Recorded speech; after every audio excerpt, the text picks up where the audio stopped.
Hello fellow book nerds, let's talk about love.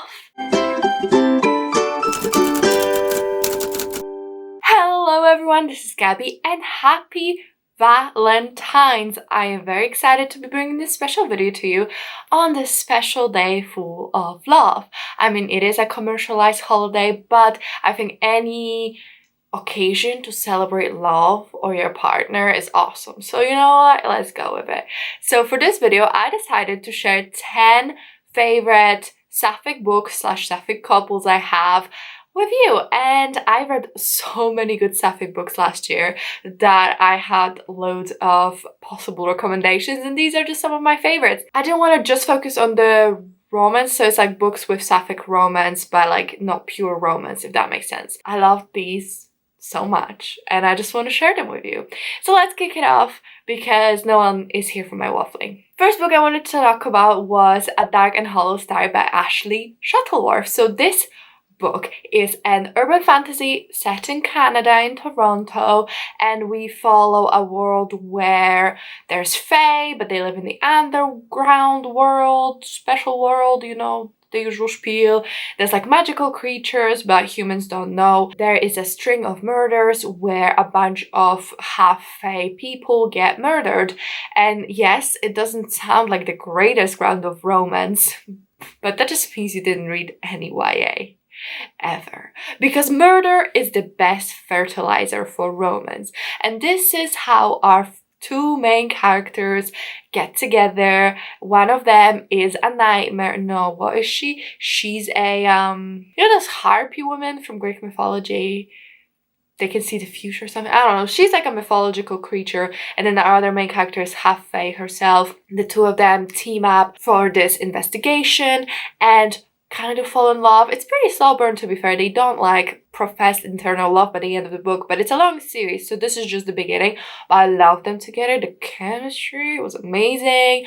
It's just like, I love them. I just and there's also a gay couple as well, and I think they're gonna be more focused in the second book because they're on the cover. I really love this. I actually really love this book in general. I think it gave immaculate urban fantasy vibes, but the romance was so good and I was just there. I was so there for it. Book number 2 is The Jasmine Throne by Tasha Suri. So I keep talking about this book, I know, but this book is by a South Asian author and it's set in a magical world, and we follow a princess who gets exiled from her kingdom by her brother, and then we follow a servant who is assigned to clean the place where the princess is exiled to. So it's kind of like a forbidden thing, you know, it's a princess and the servant, princess and the pauper. I really loved it because it's not just like the princess, the main character, you know, then we have the servant, but the servant has her own complete story. I love how it's about strong people, strong women.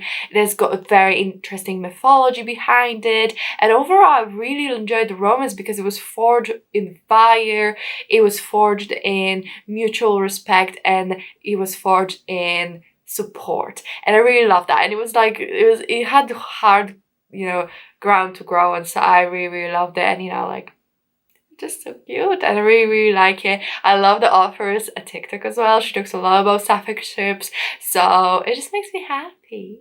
Not really, maybe I should have said that Sapphic means women loving women, but I kind of assumed you knew that if you clicked on this video, so I don't know, let me know if you knew that.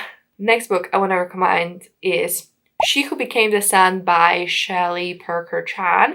So this book is a historical fantasy. It's a retelling of the rise to power of the first emperor of the Ming dynasty, but it's gender bent. So in real history he was a man, but in this story it's a girl whose brother was destined to become the emperor, but instead he starved to death like a little bitch. So she decided to take his destiny for himself, went into a monastery and lived as a boy. The main romance in here is between our fake emperor and then his wife, or like, you know, the empress. I really loved it. I love the relationship. It's just like both of them so ruthless, and you think the main character is just like so ruthless, and then you think, oh no, the love interest is gonna get scared, but the love interest don't get scared. The love interest all on board. She's like, this is my bitch, I am gonna stand by her, and I love it. And it's kind of like a Sapphic story, but not most people don't even know that the main character is a girl, so they kind of view it as a straight relationship. And I think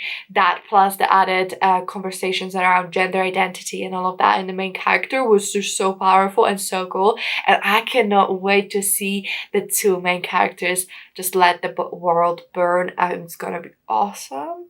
I think it's gonna be so awesome. I just cannot wait. This is, again, it was the first book in the series, so it's gonna get going, but I really love them too.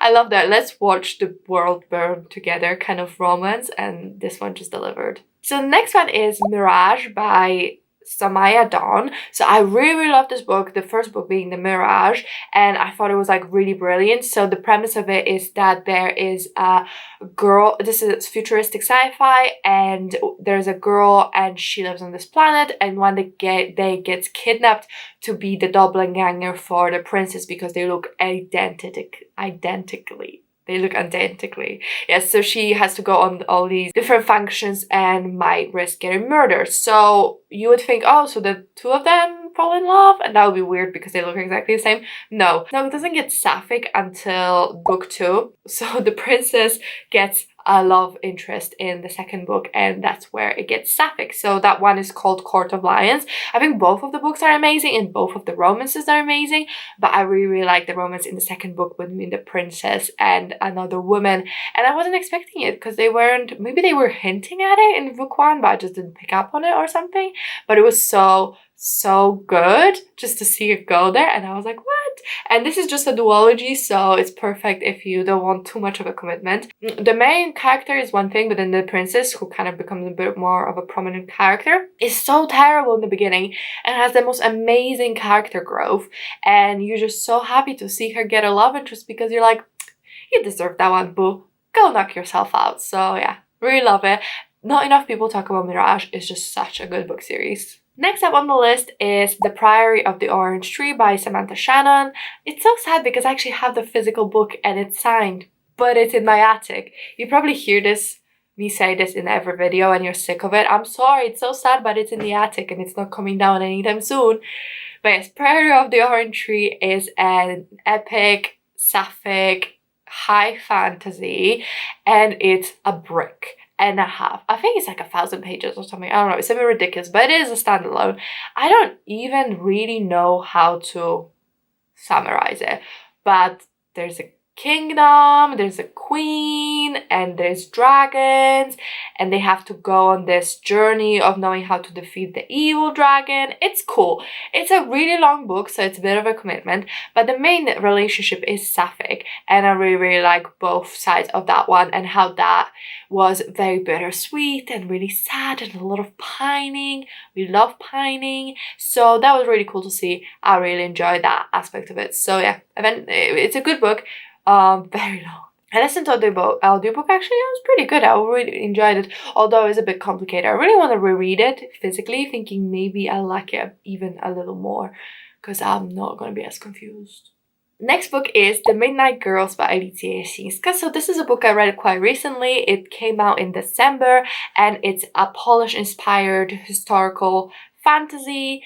We follow 3 witches or monsters of witches. So we have 3 witches, and each of them took a child, kind of molded it whatever they want to be, and the child is the servants. So we follow the servants, and they have to steal hearts of princes to give to the witches to fuel them up or whatever. 2 of the monsters fall in love, and they have a cute little relationship. I really enjoyed it. I feel like both sides of the romance were equally strong, really good, had very distinct personalities, but I clearly understood what attracted them to each other. They had a lot of bonding moments, and it was just a lot of sexual tension. It was really well done. I really love this book for many different aspects. I actually have a whole dedicated review if you want to check it out. I just thought the relationship was done so well, and it's actually standalone, so if you just want a cute little dose, and the romance may be a bigger part than some of these because it is like a fantasy romance, I would say. But yeah, it was done very well, and you end up really caring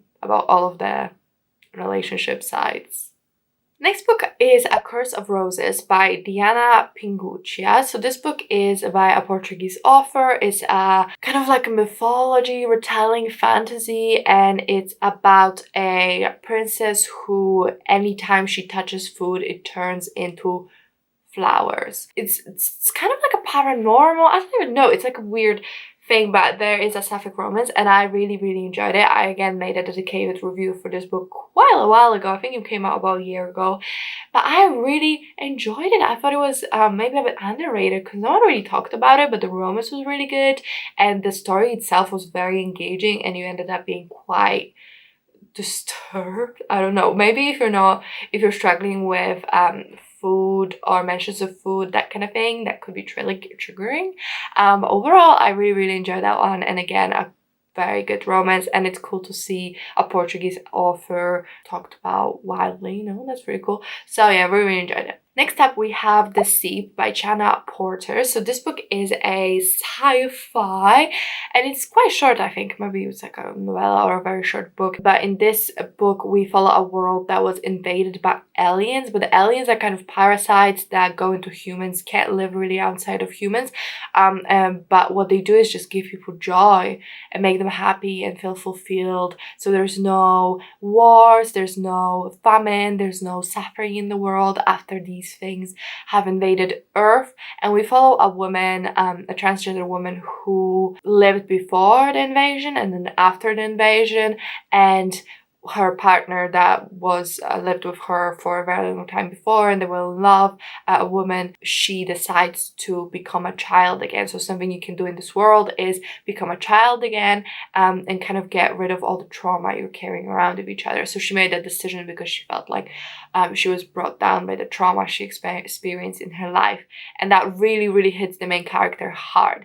So it's not necessarily a love story because it's kind of like the main character was in love, had a very happy relationship, and then that kind of fell apart. But it's definitely a story about like grieving that relationship and moving on and reclaiming your life, understanding that your partner's decisions aren't always necessarily a reflection on you. Maybe there was something other separate that was guiding their decision making, and kind of how to move on from that. I really enjoyed it. I thought it was very poignant, really sad but happy as well, and a very good story. So I would really recommend it, yeah. Next up we have Girl, Woman, Other by Bernardine Evaristo. So this book is very interesting because it feels kind of non-fiction-y, but it is a fiction story, and it's kind of a vignette of a bunch of chapters from different perspectives of different Black women, and not all of them are interconnected, but most of them are somewhat connected to each other. So it'd be like a mother has a chapter, then the daughter has a chapter, then the grandma, then ex-partner has a chapter, and then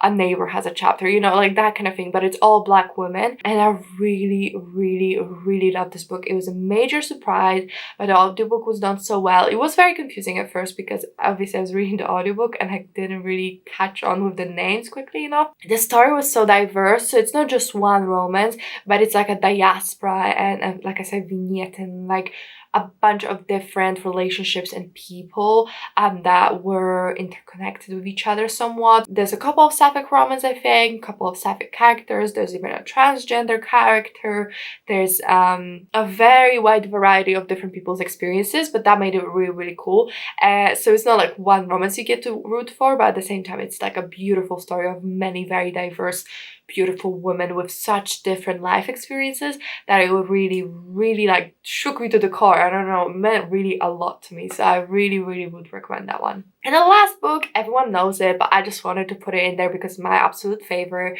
and it's The Seven Husbands of Evelyn Hugo by Taylor Jenkins Reid. So in this book we follow a starlet in the 70s, figure like Marilyn Monroe, and she gives an interview and talks about the 7 husbands she had. I don't know if there's a spoiler at this point. I'm just gonna say that there's a Sapphic element to it. There's a Sapphic romance, and I think it's beautiful. It spans so many years, decades, experiences, and you're just so sucked in by its beauty and by its tragicness, and you're just there. So everyone loves this book, so I just wanted to like mention it because I'm not gonna be preaching to the choir here, but definitely an amazing book that I would so highly recommend because it just, I don't know, it meant a lot to me. So hopefully it'll mean a lot to you too. Those are all the Sapphic books I wanted to tell you about. I love them. I hope you love them. Happy Valentine's. Recommend me some Sapphic books. Recommend me any kind of romance that you think would tag on my heartstrings because I need some love in my life. Thank you so much for watching. I really hope you enjoyed it. If you did, if you'd comment, like, and subscribe, I'd really appreciate it. It really helps me out. But that's it from me, and I'll see you in my next one. Bye!